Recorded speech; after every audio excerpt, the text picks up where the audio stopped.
Hey y'all, Will here, otherwise Xelray, and we're jumping straight into hard mode Treant solo so you can see the mechanics easier and understand them.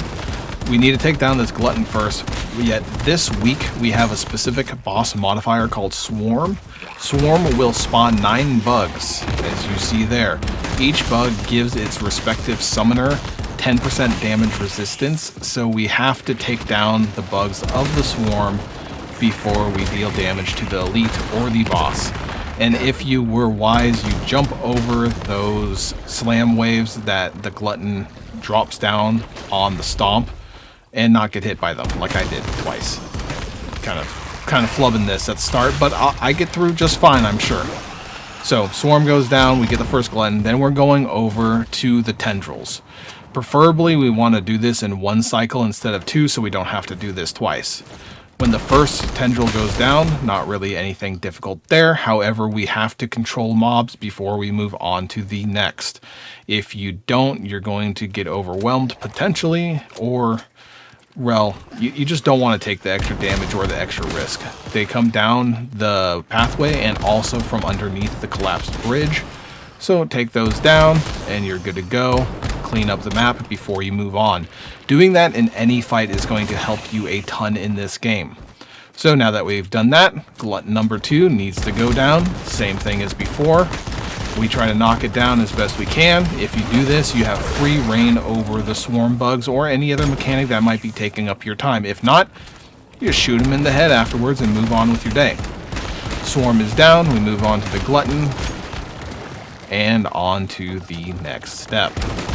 Next, we have the second Tendril. The second Tendril is going to be providing another non-elite monster. I don't think it's an elite, but it is a disturbance if you don't take it down. So we jump up, and if you have a ranged weapon, you might be able to stay at a much longer range. I'm real up and personal, so this is how I learned to do the fight. Tendril goes down, they go down, and you move along. Any blue item that you drop, or blue soul, or whatever you might want to call it, get that loot bag. It always gives you acid and stardust. It's a nice little feature. So for this final uprise, we only shoot this one once. We don't take it down. That's not the right thing to do. You have to take this down. You bring it down again to 30% health because of the swarm. And what I do here is I hide behind this thing. And why I do that is it gives me a good cover and damage position, so I don't get walloped by everything that's trying to attack me. Always bring activators here. Activators are your friend. And Festering Gel is pretty much the best combat deviant you can get because of its healing properties. So once that big thing goes down, you take down the little jellyfish that it spawns, the swarm. Make sure you're all healed up, good to go, not having any worry about anything else before you move on to the final phase. There's the heal. Take that down.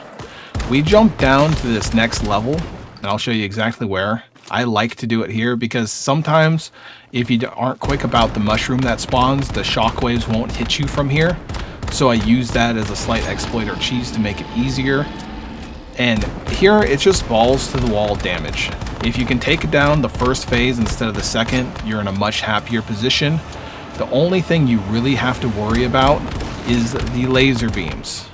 See the stomps? If you're in these mushroom circles, you do not have to take damage from them. However, laser beams will go through them, and the way to deal with the laser beam if it happens is you throw down a jelly exactly when it happens.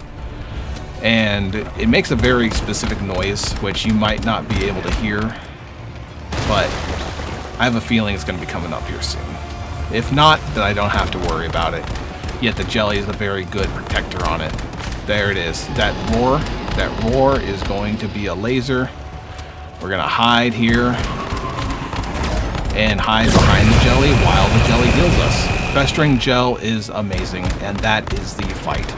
Now, if you don't have the damage to one cycle, you just have to do the Tendrils again.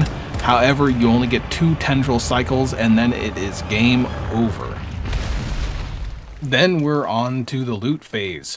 You get Power Surge weapon mods, which is my build, and Unstable Bomber weapon mods, which is a build I'd love to try, but I wasn't able to get on this character. And that's everything you need to know about hard mode Treant and the mechanics. So Hopefully you learned something. If you did, hit that sub button. More of these coming your way. Catch you later.